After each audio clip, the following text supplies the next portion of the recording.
is up, everybody? Yo, listen, we are literally 48 hours, under 48 hours from game time, y'all. It's crazy. We are here and we are 2 days away. We're going to do our number 2 jerseys. I'm going to run through them quickly. We got a special guest tonight. I want to get them on the stage. But first, please like this video. If you have not done so, click that subscribe button and make sure you hit the bell so you get all the notifications when we go live, all that jazz. Appreciate you. Listen, we're going to hop right into it, and I'm going to try to be quicker because number 2 is a beast. I thought number 7 was loaded. Number 2 is loaded, and I had to get it in with these guys. So listen, we're going to start with my 1A. I got all the way through 1G, so I'm going to try to be quick. I had to go with Mike Doss. This is my guy. Listen, man, for you youngins out there, this young man was in tears at the podium announcing that he was coming back for his senior year to win a national championship, and he called his shot. And this young man was a hitter. You know what I'm saying? To me, he was the most hitter since Jack Tatum, like in my opinion, as a Buckeye. So shout out to Mike Doss. And I had to go with him for my 1A. So for my 1B, one of my favorite Buckeye players ever, Malcolm Jenkins. This dude was an absolute dog, underrated coming out of high school. I believe he was a high 3-star, maybe on some sites a low 4, but he was very underrated. Obviously had a great career in the NFL, Super Bowl ring. Listen, man, love Malcolm Jenkins. He's all business, mature. He's a dude that you want to bring to your conference to be a keynote speaker type cat. He's excellent. He's my 1B. All right, so for my 1C, and this is where it kind of gets dicey because I can literally go either way. I'm going with J.K. Dobbins, man. J.K. Dobbins, 2,000-yard rushing back. His story is great, you know what I'm saying, with his father and like his Texas upbringing. There's so many things about J.K. Dobbins you got to love. His jump cut as a freshman out the gate, killing them. I mean, what did Gus Johnson say that his dad said, what was the phrase? Go get it or come back with it or something like that. Either way, JK is that dude, man. I had to go with him for my 1C. All right. So for my 1D, I went with Chase Young. This dude was a monster. My play that I will forever remember is his walk-off. Not walk-off sack, but his game-ending tackle against Penn State when they were goofy enough to run it up the middle. We ran a stunt on that play. He twisted it, came around, and made the stop. Ball game over. This dude was a game record. Couldn't really get away from the injury bug in the NFL, but absolute dog, Chase Young. I done lost track of my letters. That was 1D. This is 1E. Chris Olave, one of the smoothest receivers we've ever had in the game. Another underrated guy, 3-star out of California. Wasn't even going to his school to recruit him. We were looking at his quarterback, and we saw this kid and snatched him up. Absolute monster. Great kid. And then I got for the next one, 1G, Marshawn Lattimore. This is my guy, man. Absolute athletic monster.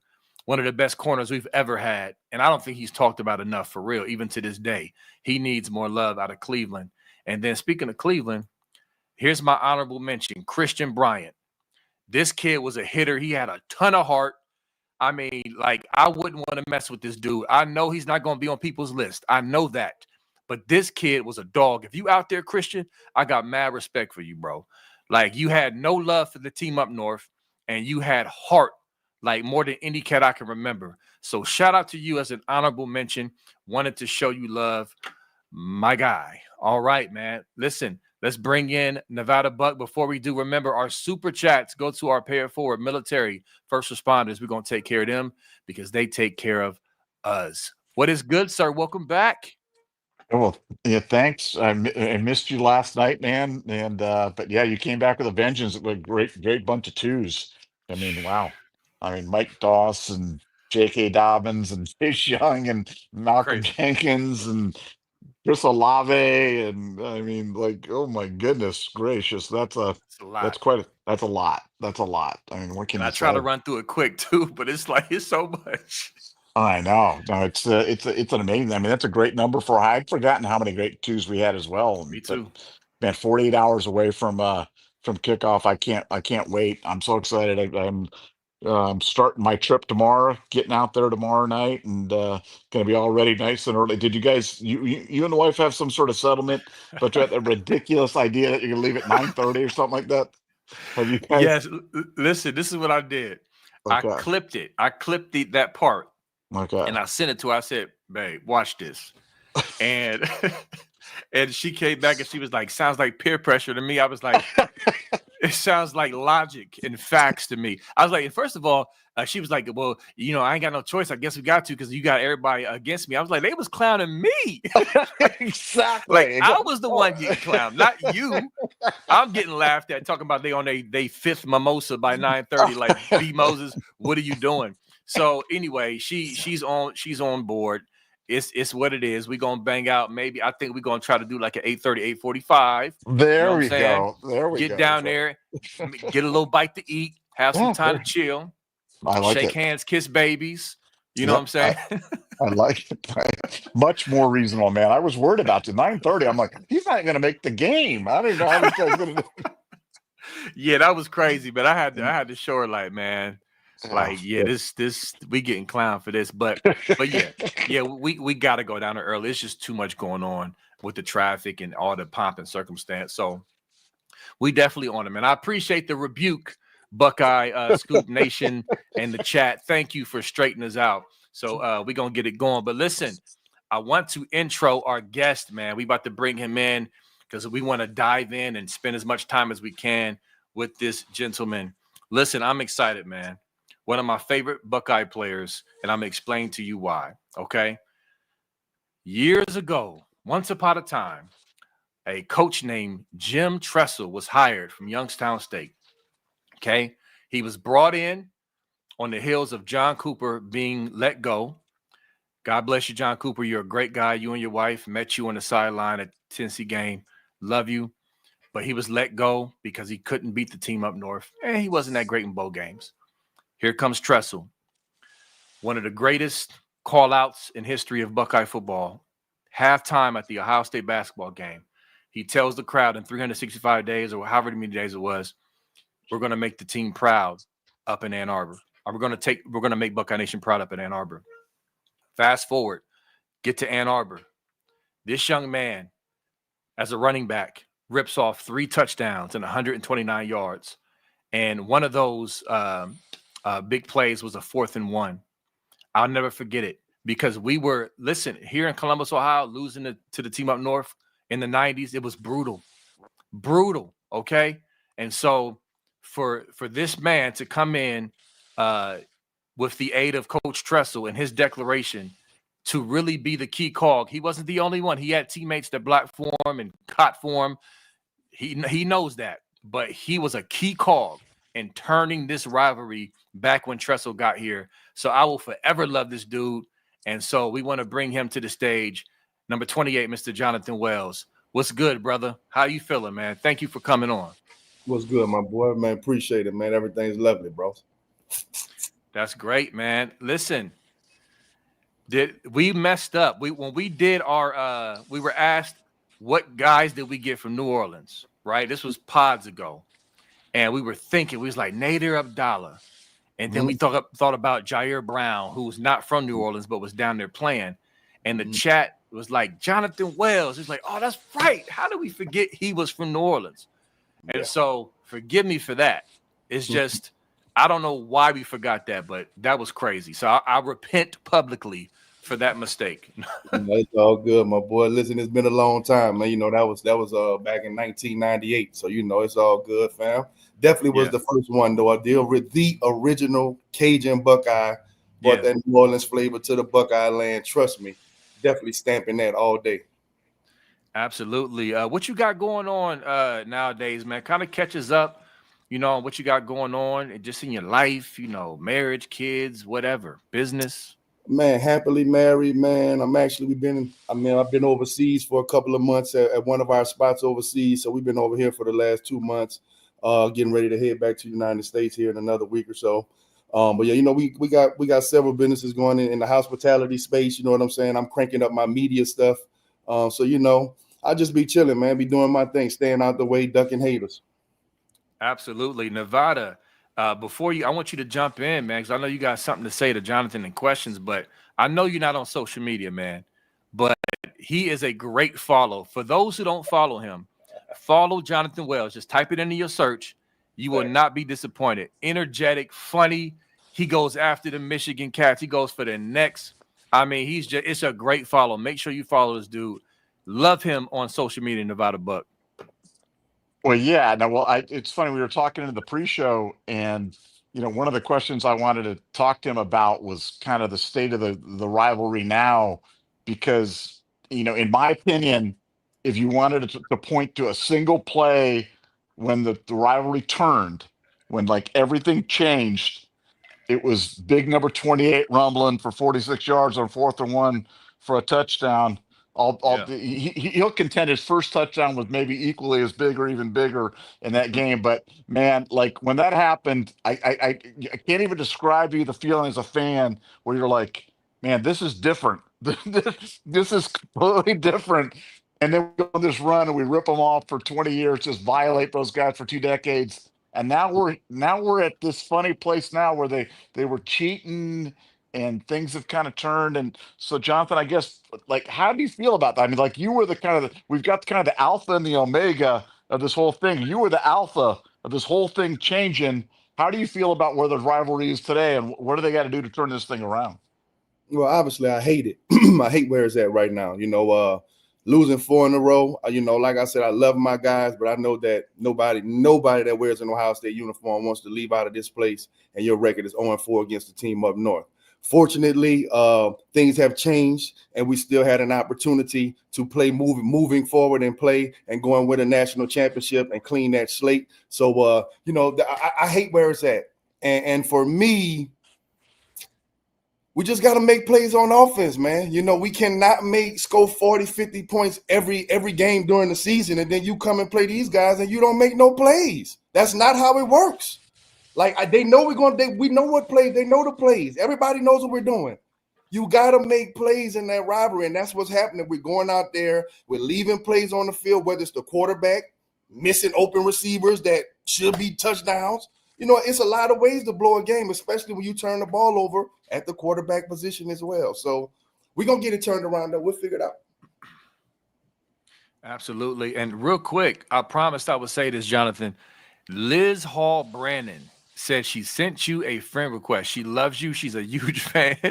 She hit me up like, hey, tell him I sent him a friend request. So I got you, Liz. There you go. Tell her to follow me. I can't accept any more friend requests on Facebook. I'm at the max. So everybody who's sending me friend requests, I just can't accept them. Just hit the follow button and we locked in. There you go. There you go. Cool. So, yeah, I mean, getting to your response about the game. Yeah, that was it's such a weird dynamic that we lost that game in just ridiculous fashion. We all know nobody is like, man, we shouldn't have lost that game. We can go through all the reasons and all the frustrations, but the fact that we turned around and won the national championship, beating 4 top 10 teams, by double digits is just amazing. It's one of the greatest turnarounds, if not the greatest turnaround in Buckeye history. I can't think of a better turnaround, Jonathan. Can you? It's the greatest turnaround. It's the greatest story of resilience. After you lose that type of game in front of the world, you get embarrassed, got the fight after the game, all of this stuff goes on. You take that on the chin, right? And Ryan Day has enough in him to look those guys in the face. Let's come together the next day, cuss it out, cry it out, hug it out, and get back on the mission because we still have a shot. And for them to come and run the table like that, man, I take my hat off to Ryan Day and those players, man. You got to be a special type of dude to lock back in after taking that type of L. Agree, Nevada. What you got to say to that? Yeah, no, I mean, I've never seen anything like it before. I don't think any of us have ever seen anything quite like that before. And for Ryan Day, I think that I think a fair criticism of Ryan is these last few years of the Michigan games have kind of tightened him up in this game, and I don't think he's coaching with kind of the reckless abandon. And how did Tressel approach these games in terms, like, I mean, Tressel obviously put a lot of emphasis on the game, but Was he? I mean, how did he do it in such a way they didn't tighten up? Because Trustle's known as a conservative guy, but when he got in that game, he was pulling out all the stops. Man, he was Oh going yeah. for it. What was it about Trustle you think that made him so special in that rivalry game there, Jonathan? Well, I think it was like he was quiet about it. It was a quiet confidence. Like after he said that statement, in 310 days, we're gonna make you proud in the classroom and on the field in Ann Arbor. He it was subtle ways that he got us to just buy into that rivalry. Like we started practicing. We had one session during the spring where we would have a blue and maize practice. So we start putting stuff in that spring, just letting us know that to always keep them in the back of our minds subconsciously. We had stuff in the weight room. They added clocks in the weight room. They added, it just was always around the countdown to the game. Even though you taking care of your day-to-day business, he didn't just let you know that one was different, right? So by the time we got there, man, we just went out there, made plays. I was in a zone. Unfortunately, I didn't play the second half, or it would have been a straight blowout. But, we did enough to get the job done. And shout out to my defense, man, like you said, Mike Doss, David Patterson, Derrick Rose, Will Smith, rest in peace. Matt Wilhelm, all the guys, man. They held it down in the second half, and we was able to flip the rivalry for 20 years. So I'm always going to stand on that. That's great. Yeah, for sure. That's good stuff, man. I mean, it's so tough for me with this situation right now because you can't ignore. Again, this is one of the weirdest dynamics. You can't ignore the fact that Michigan cheated for 3 years. That 3-year window is just tainted, and it's just like, how do you respect it? You can't really trust it. But then again, we lost in the shoe in a game we should have won by triple. 3 or 4 touchdowns. So you got that dynamic going back and forth. So now going into this year back to Ann Arbor, it's just like, what are you going to get? It's like we won a natty. Maybe he has the monkey off his back, but then he lost the game he should have won at home. So what are we going to get? I'm of the opinion, Jonathan, and I want your opinion, that we know he was getting harassed, death threats, family getting harassed, with the whole Michigan Ryan Day's brother, goofiness. And of course, just losing that game, even if there was cheating involved, it was still a loss and fans were reacting to it. To me, I've been saying this famously and, to the chat, that he has the Bruce Leroy glow now after winning the natty. So what are you of the opinion of? Do you think that he has the monkey off his back because of winning the natty? That it's like, shoot, I know I beat 4 top 10 teams. I'm not afraid of them. I'm about to go up to Ann Arbor like I did my first year and whoop them. Do you think that's the case? Or are you still concerned that he needs to get over the hump mentally? I think he should be in a great place. He ran the table, man. He did it in front of the world. We ended up being number 1 in the country. We're coming back as defending national champs, no matter how people want to cut it. And like I said, man, he needs to just focus on those guys when that week comes, bro. Like I'm to the point right now, I'm like tired of giving them all that attention. Right now, Ohio State needs to be focused on winning national championships more than anything. You understand what I'm saying? That's cool. When we see them, we gonna see them. But guess what? We got to be a program that's winning more than one championship every 10 years. We want to be a program that's winning a championship every 3 to 4 years. We're getting one. So let's focus on that. If we do that, 9 times out of 10, we beating them bums anyway. You see what I'm saying? So I don't give them that focus. Only 1 week is when they get that kind of focus out of me. I'm just having a little fun with them on the internet because they got my Facebook copy. You know what I'm saying? It's all good. Nevada, what you got?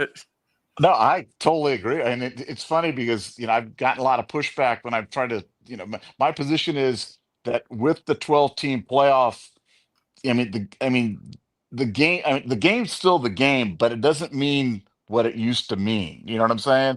Because the game you had to win the game as a gateway to everything else that you wanted that was in front of you. Right. Now that may or may not be true. So I agree with you. I think you can put too much emphasis on a game and give those bums too much attention and too much oxygen. And I know they want that. They want to believe that somehow in our heads the championship last year was tainted because we lost to Michigan. And I can tell you from my standpoint, there's not 0.01% of that's true. You know what I'm saying? Like once I was we there. yeah. I was at the building. I wasn't thinking nothing about them people, man. Didn't know it. Right. Exactly. There's just like that's not even close to being true. But but now we've got this we've got a game coming up here in 48 hours. Number one, first of all, what do you think about playing a game this big this early in the season? Number one versus number three, playing Texas right out of the bat. What, as a former player, as a former NFL guy, what do you think about playing the number one team in the country? You like it, hate it, somewhere in between, or where do you fall on this? Well, it kind of depends on all where your roster is that year. This year I'm not so fond of it. I don't know anything about the quarterback position. We don't know anything about the running back position besides what we've seen in practice. Like, there's a lot of unanswered things. So Yeah. I'm up in arms with this game. I'll be honest. Like, maybe you guys are at practice every day. I'm not at practice. So I hear everybody that's with the Julian saying. I hear it, and I hope that everybody is right with what I'm hearing. But I gotta see it. I'm one of those, I gotta see it to believe it. And you coming out against a Texas defense, so we're gonna find out pretty quickly who you are. Yeah. Well, Amen. wait a second though. You were part of the Craig Krenzel and I told this story to B. Moses, and he didn't even remember the story. But like Craig, when 9/11 happened and the whole thing went down, and Craig missed the game like a few weeks later when he went to his sister's wedding or something like that, and then he goes on and leads you guys to or I don't know if he led you to victory, but he was the quarterback when you guys went up there in 20. So he was kind of unpunished. But do you remember that when he missed the game because he went to his sister's wedding? Do you remember that? Yeah, I briefly remember that. I don't remember too many details about it, though. Yeah, I briefly remember that. But I definitely remember the 9/11. That was crazy. They canceled our game that week. That whole senior year was just crazy. It was weird, man. Yeah, that was all over the place, man. B. Moses was too young then. B. Moses was about 14 years old back then. He don't remember much. You know what I'm saying? It's all good. It's all good. Hey, but yo, listen. I want to follow up about your comments about Julian saying, because to me, I want to mention this in tandem with Arch Manning, because you got two sides of the coin, right? You got Arch Manning, who has started a few games against weak competition. He's never, ever in his life seen anything like he's going to walk into the shoe Saturday, right? A defense like this, an environment like this, right? As far as a starter, right? As a starter. Okay, let me clarify. Okay. He hasn't started in a game like this, but yet he's being anointed. I mean, he's the early Heisman favorite. I mean, he's the next first round pick. I mean, all of that. Now, saying he's a former 5-star Elite 11 winner. Saban recruited him. Number one quarterback in his class. He has a lot of accolades as well, but it's being overshadowed, and I'm glad it is, by Arch Manning. You know what I'm saying? So I guess there's a lot of questions and unknown things on both sides. Both teams lost a lot. We lost 14. They lost 12. I mean, it's a lot of question marks, Jonathan. But with saying, one thing I'll say, he's at home. That's very helpful. Mm-hmm. Brian Hartline, I know this is his first time calling plays, but Ryan Day is a veteran, and he has him to lean on. And then, of course, obviously, he has the weapons to throw the ball to. And I don't know if you saw the Urban Meyer podcast early this week, and he famously said, listen, just give me 2 first downs. Just get the ball to your weapons and don't try to do too much. Don't mess it up. Mm-hmm. So with saying with all those factors, you got J.J. Smith, you got a O-line coming back that was excellent down the stretch. I like the fact that he's being overshadowed by the Arch Manning hype and the fact that he's at home with all these weapons. Does that make you feel a little better, even though we haven't seen him play in a game like this? Not at all. I'm worried about his size. Number one, I'm worried about his size. First and foremost, I'm a big proponent of 6-foot QBs. You have to be something special to take a team to a championship as a 6-foot quarterback. So that worries me in itself. So everything all the praises I've heard, I got to see it against Texas. You know what I'm saying? Like, I'm going to wait. I'm holding my opinion. Like I said, I haven't been in Columbus at all, but I'm curious. Like I said, I just don't know. I'm curious about James Peoples. I think he's going to have a big year. But now you're the guy. So, it's different when you walk out there and you're the guy. You know what I mean? So I'm just ready for it to get started and get done. Yeah. So now I'll understand what we actually have, because a lot of these guys have not had any real game reps yet. Oh, yeah. And that's what makes this game so crazy, bro. Like, number one team in the country coming to your stadium, all these highly recruited guys out there for the first time. There is no warm-up. There is no Akron. no Western Michigan. It's just dive right in. So listen, I feel you. We go ahead. came out one year. We played at University of Miami my sophomore year. We Yep. lost a ton. We lost Katzenmoyer, Winfield. We lost everybody off that 98 team. And we opened up the season in New York at the New York Classic. The kickoff classic, and we got popped 23-9 against Miami. You know what I'm saying? So yeah, it's tough. It's tough.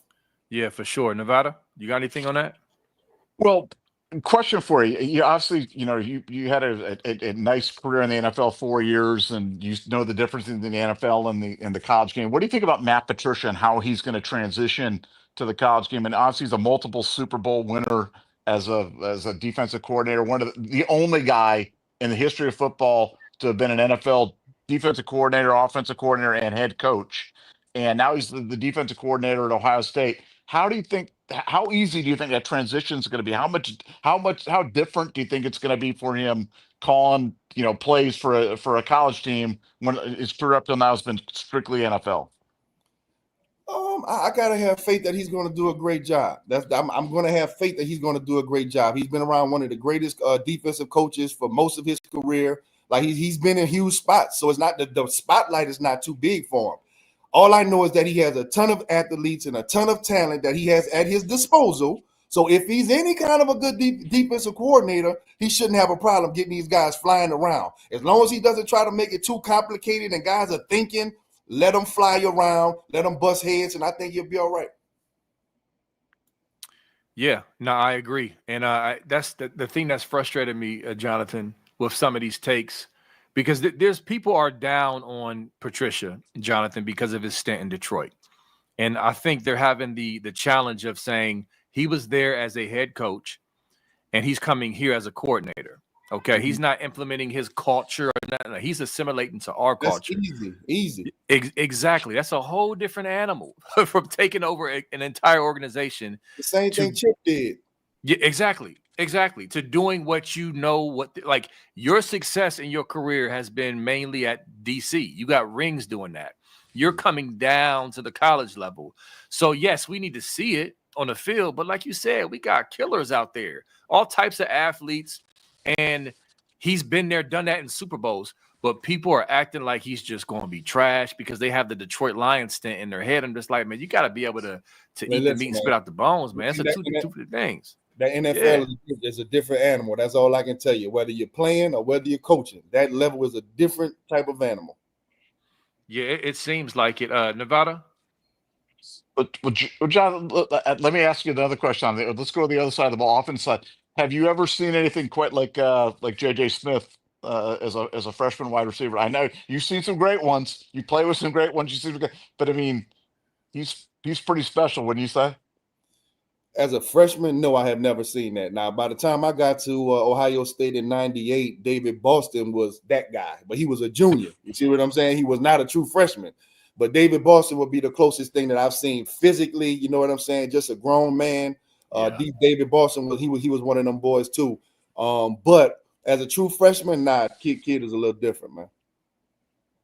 Yeah, he's it's funny because we got a chance to see Chris Henry play last week, and I'm not it's good. The idea that we're going to be able to pair those guys up, and you're going to have Henry on one side of the field and you got JJ on the other side of the field, it's going to be something else. Ohio State going from running back you to wide receiver you, and get the aerial circus will be in full effect in 2026. Let's take it one day at a time, guys. That's so far away. Let's take it one day at a time. Yeah, man. I feel you on that because it's crazy, Jonathan, thinking about this game. The closer we get with the excitement, it's just like, yo, we really about to play number 1 Texas in 2 days. Like this is really about to happen. So, and freaking Mel Kiper. He said, listen, love or hate Mel Kiper, he's been around for a long time. And this cat said, he's been evaluating NFL talent for years. He said, in all of his 48 years, I've been covering college football, never remember a game as anticipated as this one. Nevada, wow. That's powerful words from Mel Kiper, bro.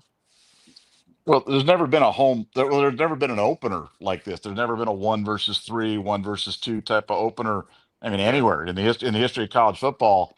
A lot of talent, like you said. Ohio State lost 14, Texas lost 12 last year, but man, the rosters are stacked for sure. And we had a great nugget on how you attack Texas offensively and defensively. Jonathan, I want to get your thoughts on it. We had one of our great insiders was talking about the Ohio State game plan, and with Arch Manning, Ohio State's going to try to take away his legs first and foremost. They're going to try to limit his running ability, make him kind of beat us through the pass. What do you think about that as a strategy for Ohio State on Saturday against Texas?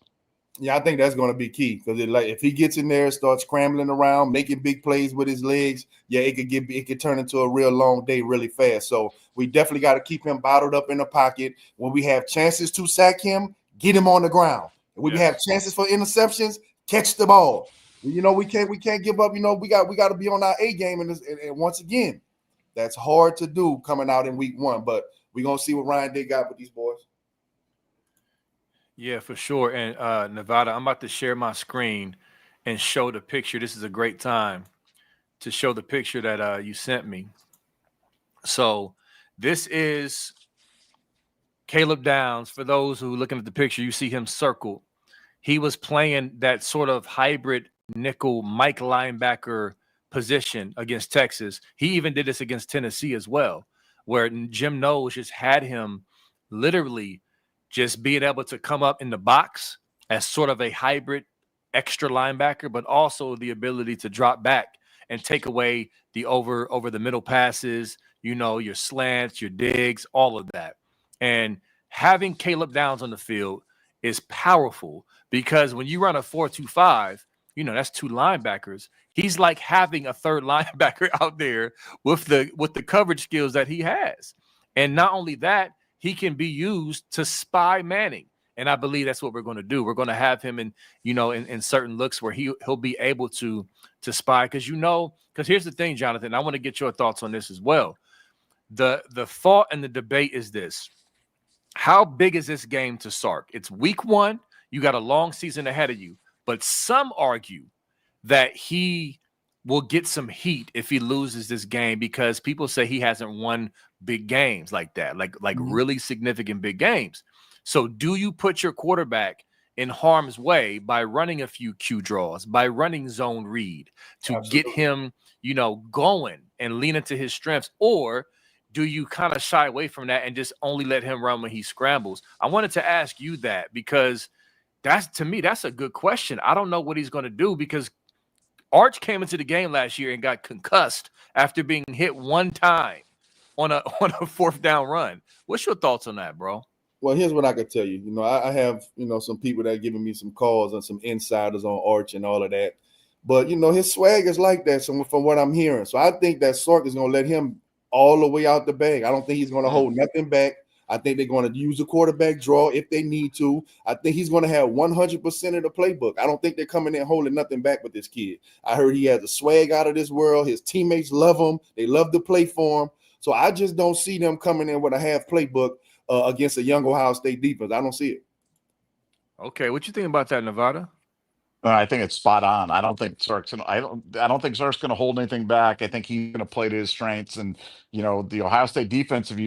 I'm not saying we've had an Achilles heel about it, but I mean, we've struggled against running quarterbacks before. We've had to, last year, Riley Leonard, that first drive against Notre Dame, man, he ran it. We all knew he was going to run it. He kept running it, and he ended up in the end zone. So for Ohio State, they're going to have to hit Arch a lot, and he's not particularly elusive. Like you said, he's not an east-west kind of, he's not a Braxton Miller make you grab an air. But if you give him a hole, man, he gets up and down pretty quickly. He's a north and south runner and very effective and certainly willing in terms of doing it. But I like having Caleb Downs. I like having Arvil Reese. I like having Sonny Styles and some linebackers that can go side to side and can run with him. But Ohio State's going to have to be gap sound and really responsible up front to not leave him things to run, because he'll do it. He'll take off and that nothing breaks the back of a defense more than you give a guy a little crease like that and he goes and gets the first down. Jonathan, did you have something to say about that before I jump in? No, you good. Okay. So real quick, I'm glad you brought that up, man. Nevada, you mentioned gap sound. And this is the blessing of having Caleb Downs. This is his third time playing Sarkisian. Okay. Alabama, and then now his second time with Ohio State. And, if you watch Texas, the thing about Sark, yes, he's known for the first 15 scripted plays and all other stuff. But the big thing is his pre-snap eye candy. When they run inside zone, when they run their wide zone and their outside zone looks, they will motion guys. When a lot of teams don't always motion for inside zone. And I mean, he does that to try to pull guys out of their gap and to make sure that you're not gap sound. You look at the film, you see guys being pulled out of the play because of the motion, man, which is leaving that gap wide open. So he does stuff like that. The beautiful thing is Caleb Downs knows this. They keep saying he's like a coach on the field. He understands this. They just played them last year. And so there's a familiarity with what he does. So it's like, I think they're less likely to fall for the okie doke because they just experienced it. You know what I'm saying? So that makes me feel a lot better about that situation. But going back to Arch and Jonathan, this is one thing I've seen with him watching his film. His legs scare me when he has a seam or a crease to go north. He's fast, like legit fast. Mm-hmm.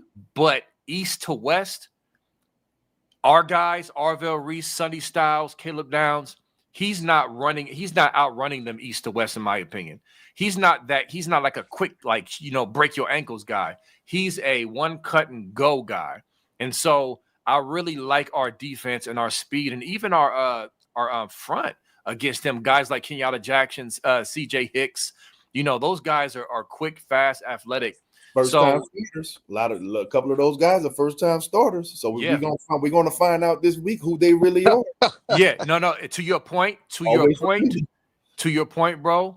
That's the dynamic. Their athleticism, to me, can match up with Arch and chasing him down. The question is, because they're first-time starters, will they fall for the okie doke and not keep contained when they're supposed to, set the edge when they're supposed to, or are they going to chase after ghosts and get out of their gap?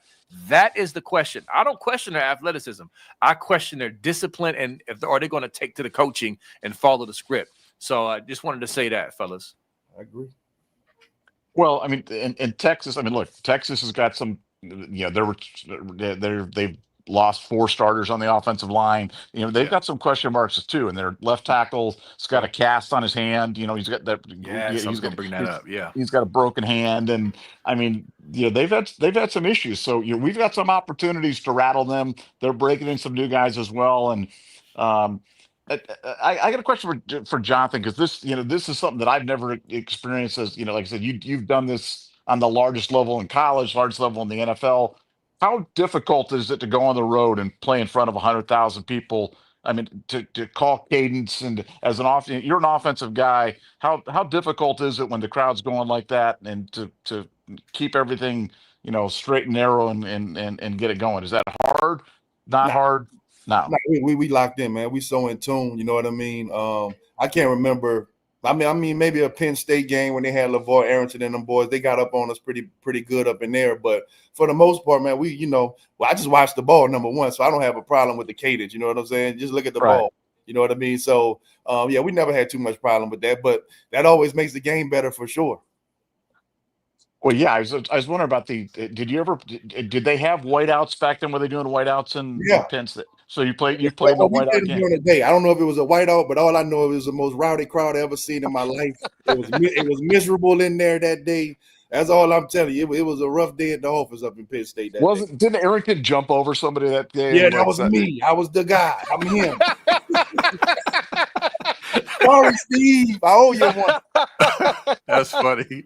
Hey, listen, Coach Spence told me the whole week, do not cut this man. He told us the whole week, don't cut him. In my mind, I'm in the backfield. I'm like, I'm about to hit him in his mouth. I'm telling you, off the rip, I'm hitting him right in his mouth. No cutting. Man, I ran up on that boy. My body just did something else. he took off like Superman on me, too. I'm like, oh, I heard Coach Spence cussing me out from on the ground in the field. Oh, he cussed me out so bad right there. Oh, yeah, I was him. Oh no! Oh no! That is That's the beautiful thing hilarious. about football. You're gonna be on somebody highlight tape. I don't care who you is. Somebody that put you on highlight tape. That's just how That's it real. goes. I don't That's care who real. you are. You did not win 100% of your battles in football. I don't care who you are. And ain't no shame. And LeVar Arrington, You. ain't no shame in that. Yeah. LeVar Arrington This was guy's a killer. What are you talking about? he was pretty good. Yeah. You know what I'm saying? Stop it. Oh man, that's awesome. Real quick question for you. Did you play on the defensive side of the ball in high school? I did. What position? Middle linebacker. Middle linebacker. Okay. So close enough. I was going to ask you, and even if you didn't, you could still answer the question because you know ball.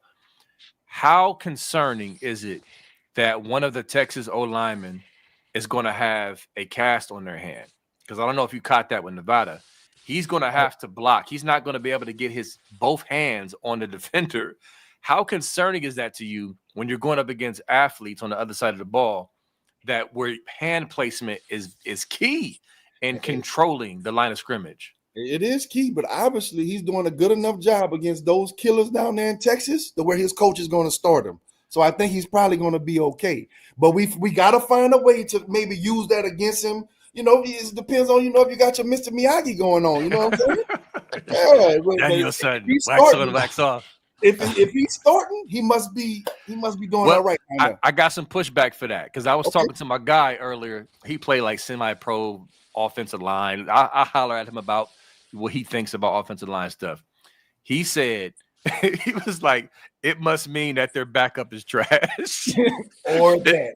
And I was like, shout out to my homie Dewan, because I was like, that might be true. Because remember, they're replacing guys too. Yeah. And so I thought that was a fair point. So either way, to your point, Jonathan, if I'm Larry Johnson in this D line room, I'm Birdman hand rub. If you feel me? A guy with one hand, you're not gonna be out there too long. Somebody got to tell you. Somebody got to expose exactly. That. Yeah. Exactly. Nevada, what you got on that? What you agree? Well, yeah, and I want to see Bo Atkinson lined up against him because Bo's new to Ohio State, but he's certainly not new to Division I football. I don't know if you saw how much you saw of Jonathan at North Carolina, but he's a heck of a player, man. And I think he's going to be really, really good for the Buckeyes. I think he's been really, really disruptive, and frankly, the defense has been running ahead of the offense, a good part of the spring and most of the fall, from a pass protection standpoint, which gives me a little concern about how well we protect Sand against that great Texas front four. And that's going to be a big question. I mean, you talk about all the things that we're looking at and all the questions that we have. That's the biggest question mark for me is, can we give him a clean pocket or at least a semi-clean pocket? Because if we can't, that makes it really, really tough to win. Well, I'm hoping that they're going to be moving the pocket from side to side, some boots out, that they don't just plan on letting him just drop back in the pocket and try to throw the ball. I'm hoping that that's not what we're doing. So, yeah, we got to move him around. Be creative. That's good.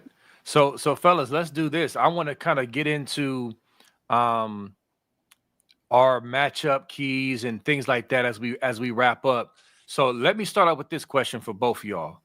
What is your number one concern about this game from the Texas side? Like what Texas may do. What's your number one concern, coming from what Texas might do? Offense or defense, it doesn't matter. Jonathan, you want to start? Defensively, it's always my concern going into every game that we turn the ball over. When you turn the ball over multiple times, 9 times out of 10, you're going to lose the football game. We can 3 and punt. I'm good with that. But if we get in there and they're able to create turnovers, then we may find ourselves with a long day. So just take care of the football and then let everything else play out. Got you. Nevada, what you got? Yeah, I mean, I'll say a cousin of that, which is, back to my thing about protecting, that we just don't get overwhelmed up front. We got Philip Daniels starting at right tackle, new guy. I struggled against Abdul Carter. A lot of people struggled against Abdul Carter last year, so I'm not going to hold that against him. But we got a new left tackle in Austin Seierveld. Can we hold up? Can we just not get overwhelmed up front and just even get a stay? We can just get a stalemate up front. Moving the pocket, getting the ball out fast, running screens. We ran more screen passes in the spring game than I've seen at Ohio State in the past 20 years. So I think they'll try to use the screen game to kind of slow down the pass rush a little bit. But can we just not get overwhelmed up front? That's my number one concern about what Texas could do to us to make it a long day for us. We got to run the football to avoid that. If we can run the football, then that should help. I want to stay on that because I think it's a great point, because I think, we have all these great weapons, and we like talking about Carnell Tate and JJ and Brandon Innes and Mylan Graham and Max Clare, the first team All-American tight end we got from Purdue. So we got a lot of weapons that way, but running the ball with Peoples and with CJ Donaldson and Turbo Rogers and some of the other guys that we have, I think that's part of the game plan. I think for Ohio State, I think they feel like they can line it up and run it at these guys. And I think that, that's something that you can do to kind of slow them down, kind of take away the stuff. When you've got teams that's got great lateral speed like Texas had, one thing that you can do with them is run it right at them. And I think Ohio State wants to do that. I think they want to kind of establish the physicality of the game in terms of doing that. So that would not surprise me at all to see Ohio State really making a commitment to establish the run to kind of set up the other things they want to do in the offense. Yeah, no, I definitely agree, Nevada, and I don't think that's being talked about enough, because obviously we have fantastic wide receivers and an all-world tight end, and I get that. I believe we're going to utilize them, but think about the Arizona State-Texas game. Arizona State, they really were this close to winning that game, and they ran the ball with Scottaboo, and one thing I remember, they ran at Colin Simmons. Yep. And so he's a great pass rusher, but that's a way that you neutralize a guy like that. He's not like a huge Chase Young guy. He's a Abdul Carter type of, speed guy. I'm not saying he's not strong, but I'm saying I can definitely see us setting up and running towards him. And I'm curious to see how much 12 personnel we're going to run or more, to try to really bolster the run game, because we got guys like Kaz Merrick and Max Clare who can block well. Jelani Thurman has come on. So I agree, Nevada. I think the run game is something we haven't really talked about. And when I say we, I mean collectively, just OSU media and podcasters. It's something that hasn't been talked about, because I believe the Jeremiah Smith factor and the Julian Sayin factor is kind of just overshadowing that. Receivers, man, the running backs dictate, man. We got to run the ball. Yeah, bro. yeah. Wide receivers not going to beat. No, we got to run the ball, man. We got to run the ball. Period. Amen. No, I agree. And honestly, if we can't run the ball in this game, I don't know how we can win this game. It's going to be hard, real hard. That's what I'm telling you. We got to run the football. We are the Ohio State. We got to run the ball. So let me flip it then. Here's the other question. What's the concern on the Ohio State side for this game? Is that it? Is that your concern? My concern on the other side, on the defensive side, is that we get out schemed. The only time we've had problems is if coaches are coming out scheme us like Oregon did us, where they just had us all off balance. Guys were lost out there because it's Patricia's first year. I just don't want to see that happen, where guys are looking at deers and headlights. You understand what I'm saying? So that's my fear with a new defensive coordinator, that guys are out of place and, things happen. Got you. Nevada? Yeah, I'm going to steal something that Jonathan said earlier, because it's just stuck with me the whole pod, which is if defensively we're thinking too much. You know what I'm saying? Like if the scheme is too complicated, we just talk about our concerns. Like, I hope that's not the case. I hope that we're not out there. And the Oregon game, hush your mouth, Jonathan. Don't ever mention that Oregon game again, because that was terrible. That was freaking horrible. That was one of the most. I was there too, bro. I was in the stadium. It was awful. I know you was. Oh my god. That was just. We'll throw that out. Let's keep it moving. Let's keep it. Let's say positivity on here. But yeah, I'm hoping that I don't think it's going to be, because I think that Patricia's a smart guy. One, and two, I haven't seen any inkling of that through the spring and through the fall. We're playing fast. We're playing. They're mixing up what they're doing up front, so we don't look slow defensively. But I hope that Texas doesn't make us look slow. I hope we don't overthink it. So that would be number one concern. Yeah, we all guessing right now. We don't know who we got in Buckeye. We don't. We really don't. Guessing. Trust me. Even Mel Kiper, you're guessing. You don't know what's about to happen out here. Yeah. No, I mean that's again, this matchup is so crazy, man. There's so much back and forth because you're right. There's a lot of questions. Now we do know some of them. We know Caleb Downs is a dog. We Yeah, trust him. We yes, trust Sonny Styles. There's yes, some guys out there that we trust, yes. but it's just like you can go tit for tat. It's like, but we don't know him. You know what I'm saying? So it's gonna be a lot of It's a questions. unit. It's a unit. The Yeah, unit got to be together. It ain't about having exactly. stars. They got to come together as a unit, and they never played together in live bullets with new starters. But we do this every year. We rebuild here, so I'm Yeah. not worried about that. The talent gonna show up when the talent show up. Well, like I said, we just gotta stay in our lane, stay paused, don't turn the ball over. We'll have a shot. So let's flip it to the positive, and then we can end out with some score predictions. And we got a couple super chats, and then also I want you, before we leave out of here, I want to make sure you promote anything you got going on or whatever, and where people can find you. But we'll get to that towards the end. On the flip side, what is the thing on the Texas side that you perceive as a possible weakness that we may have the advantage that makes you feel good about the matchup? Jonathan. Returning, having to replace 4 offensive linemen. Yeah. We got Larry Johnson. He know how to cook up that gumbo. So we got to, you know what I'm saying? We got to go out there, get them confused, and also gotta just hit them in the mouth first and foremost. We can't be going out there depending on tricks and stunts. We got to be the most physical team on both sides of the ball. So defensively, we got to be able to take advantage of a new offensive line. Amen. Nevada, what you got? I think the crowd's going to make a difference. I think, for Texas and Arch Manning, it's one thing playing Louisiana Monroe and Mississippi State in Austin. We gotta stop doing it. Now he playing the SEC. He's been in the best. He's been in a lot of great. Yeah, no, I'm just it's gonna be interesting. It'll be interesting. I think here's what I'll say. I've been to a lot of Ohio State games, and every now and then the Ohio State crowd takes it up a notch and they take the games over. And we were there. I don't know if you were. B Moses and I had the good fortune of being at the Tennessee game, the playoff game last thing. That was different. It was different, man. It was different. So it's like I'm just hoping that the Ohio State crowd brings it and that they really they get it going early. The Ohio State's trying to do some different things, some things to kind of incite the crowd, get some stuff going, and get the thing rolling. And I think they can get to Arch. I mean, it's one thing to play against little parochial schools in Louisiana at Bishop, whatever the heck little thing school he was playing at. It's completely different coming in front of 105,000 people playing as the starter. I mean, he couldn't beat out Quinn Ewers. Now, I'm a big Quinn Ewers guy, and Quinn Ewers is going to make a 53-man roster. But I mean, he was the backup, so.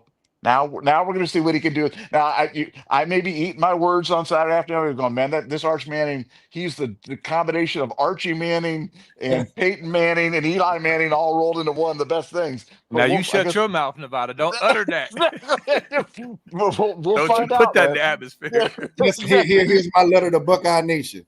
Y'all know how y'all get. Listen, if they get in there and they get to struggling a little bit early, don't turn on the team. Don't keep boom the positive in the stadium. We need y'all. We don't need y'all doing at the first incomplete pass. Please. Come on now.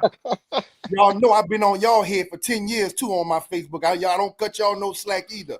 Support the guys, bro. They new, they young. Give them that energy they need, bro. I don't want to hear all that booing. None of that, man. Jonathan, they not trying to hear that. They gave $20 to NIL, so they're entitled to boo as soon as we don't get a first down. They're inspiring the players to do better, man, with the booing. They're inspiring them, guys. What do you do? Oh, man. All right, so let me go then. Let me go. So on the Texas side, the thing that makes me feel good, listen, what you said, both great picks.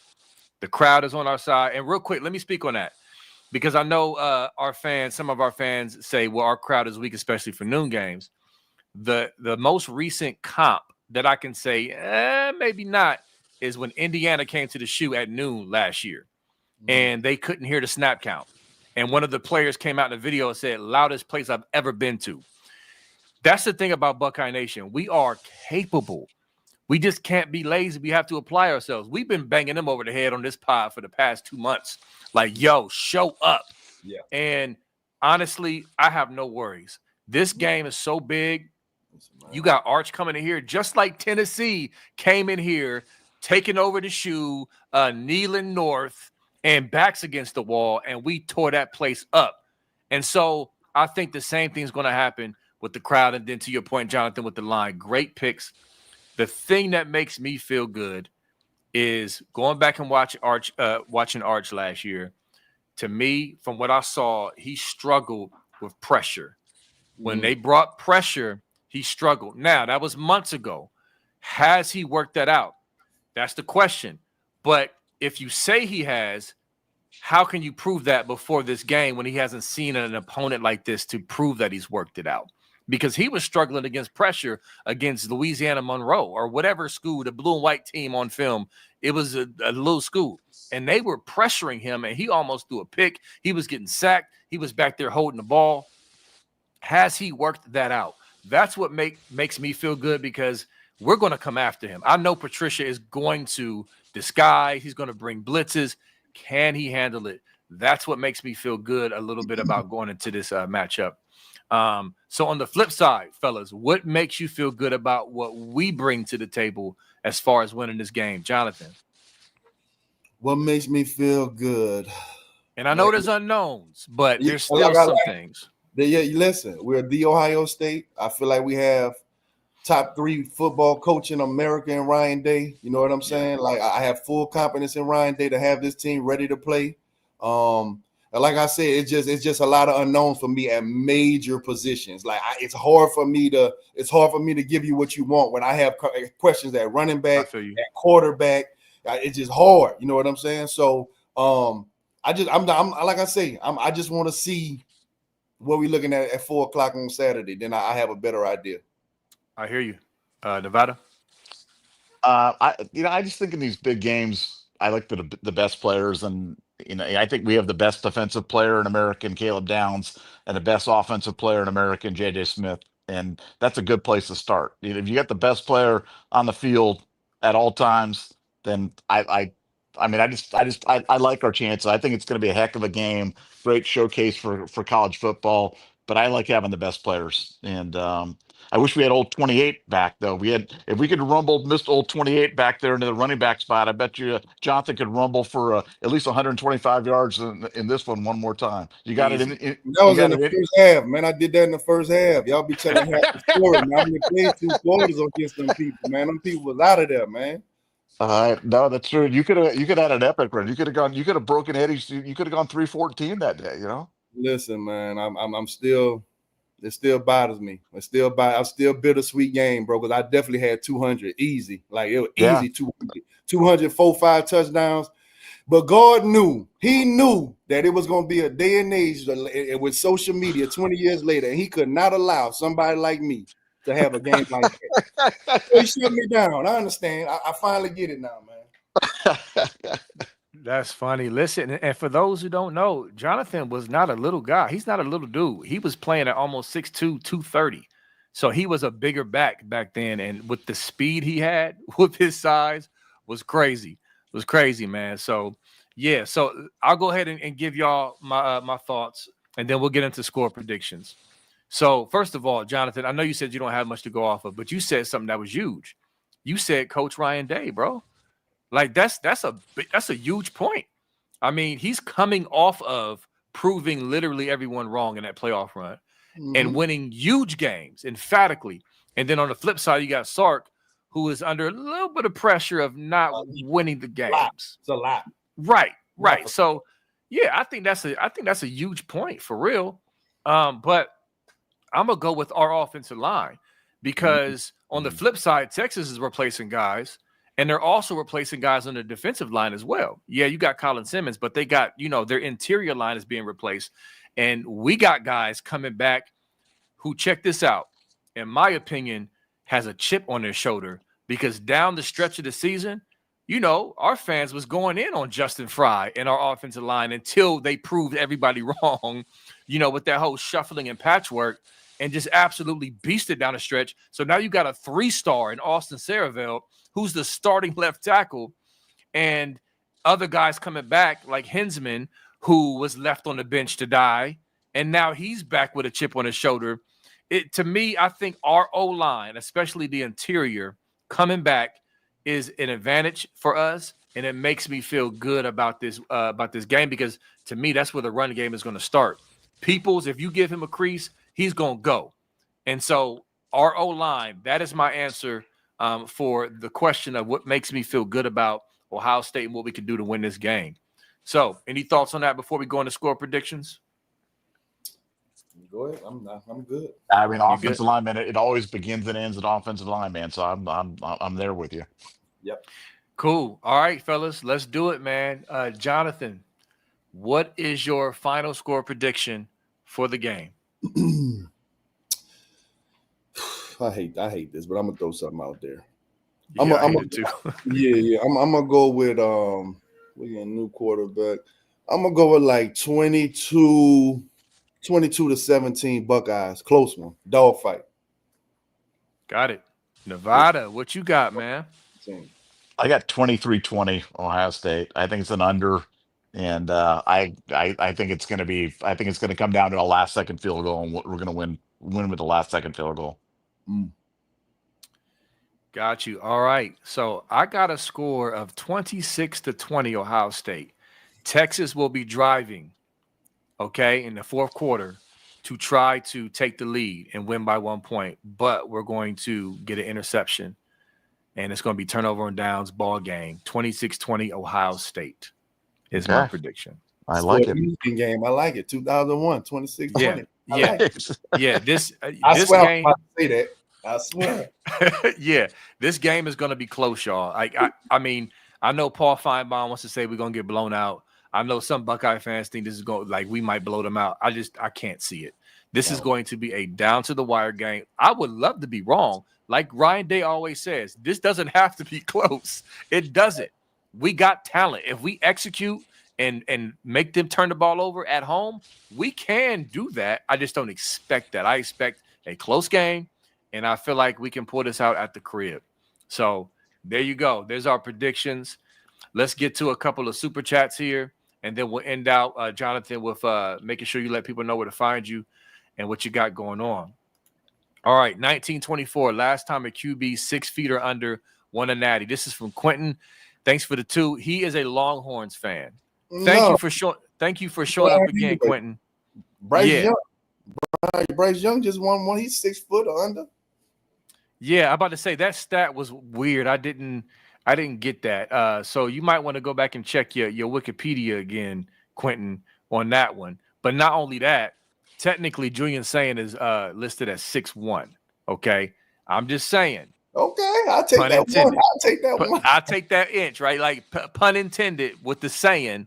He's not 6 foot or under. He's 6'1" technically. Okay. So what you got to say about that, Nevada?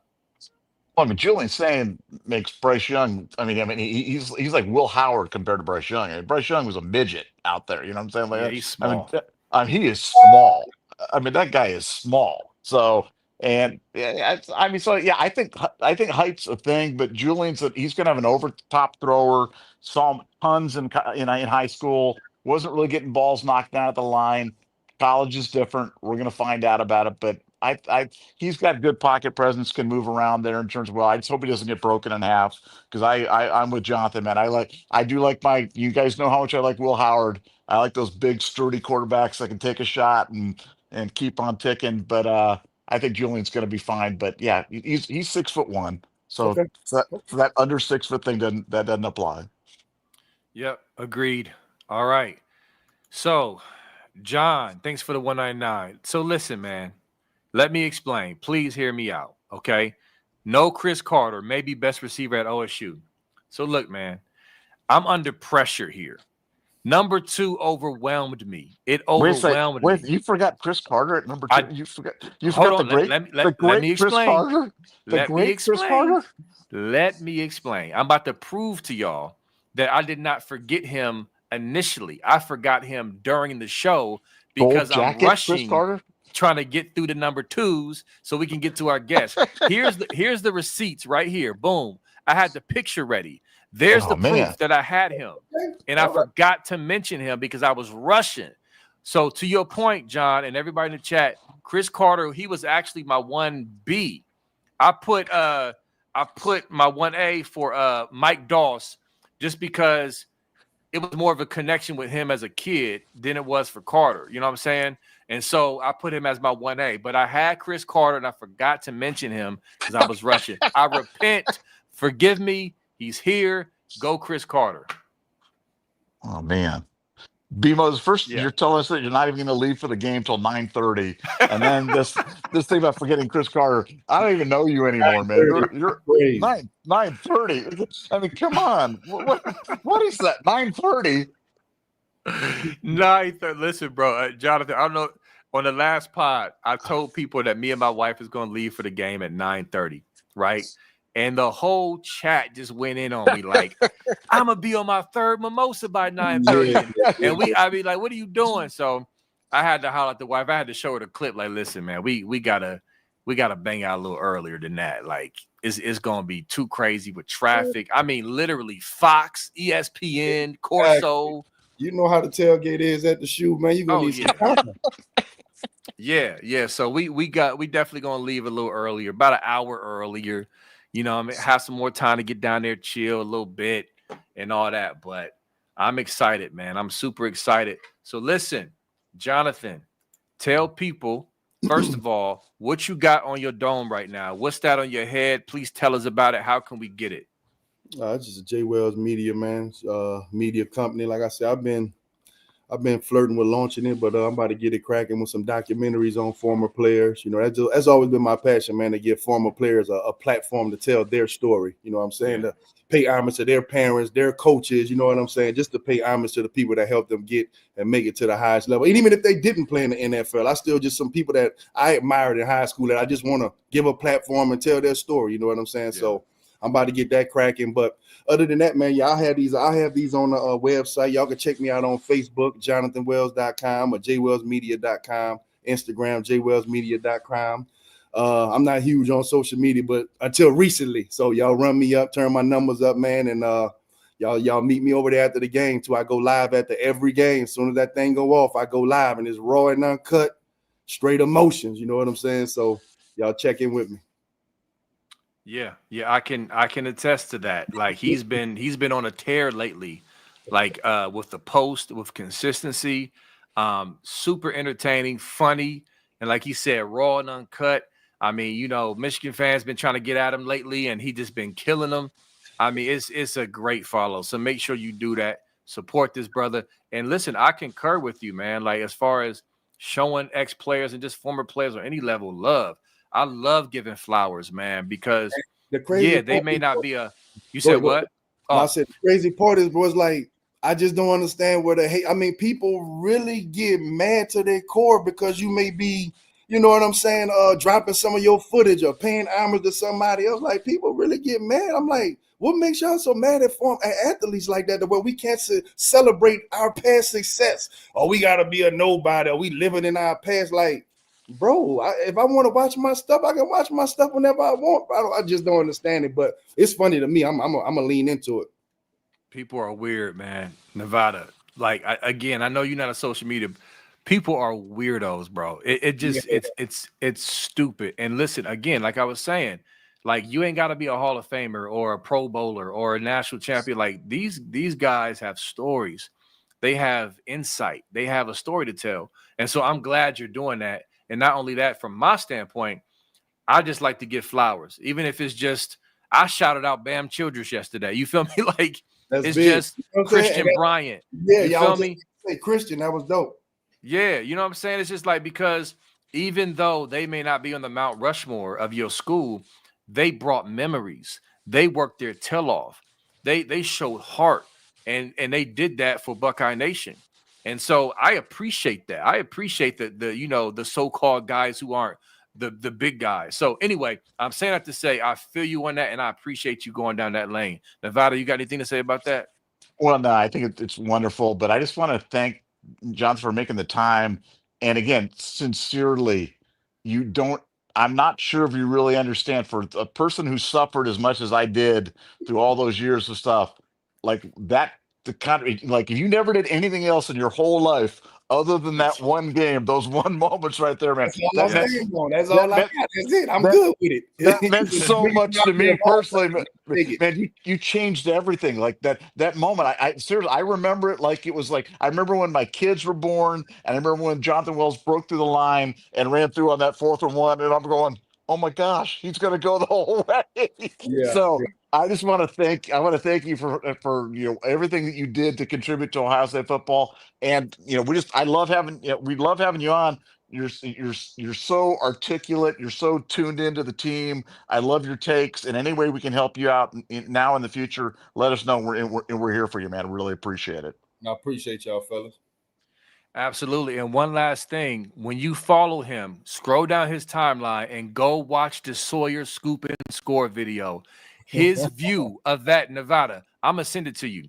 His view of that play is the best I've seen on the internet. And we've seen about 100 views. Have we wow, not? yeah.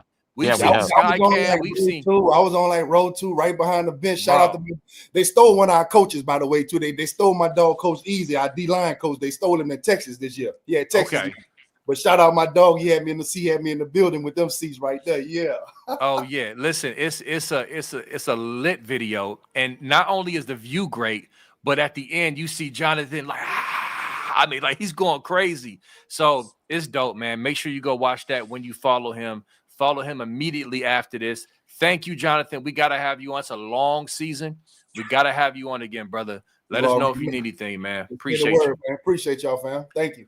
All right, Buckeye Scoop fan. We're going to see y'all next time. It'll be after the game. Love y'all and go Bucks. Peace.